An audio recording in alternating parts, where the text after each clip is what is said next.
हुजूर फरमाते एक शख्स मरने लगा, अपने बच्चों से कहने लगा कि मैं जब मर जाऊं तो मुझे जला देना, फिर मुझे हवा में उड़ा देना।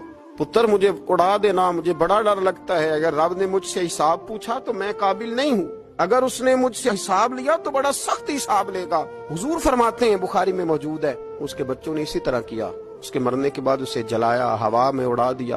अल्लाह के महबूब फरमाते हैं, रब करीम ने हुक्म दिया जमीन को कि इसके जर्रात को जमा करो। जमीन ने जर्रे जमा किए, खुदा ने हुक्म दिया तो उसका वजूद फिर से उसी शक्ल में आया। तो रब करीम ने फरमाया, ये जो तूने वसीयत की तो क्यों की? अल्लाह जानता है कि नहीं जानता? ये की तो क्यों की?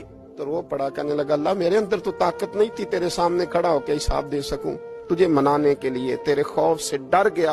अगरचे हमारे बुजुर्गों ने लिखा है कि आज ये वसीयत करना, इस रंग में ये तर्ज इख्तियार करना दुरुस्त नहीं, लेकिन आप गौर फरमाइए कि नबी पाक अलैहिस्सलाम फरमाते हैं, जब उसने कहा ना अल्लाह तुझसे डर के ये किया, तो रब करीम ने फरमाया, जा फिर मैंने तेरी मगफिरत कर दी।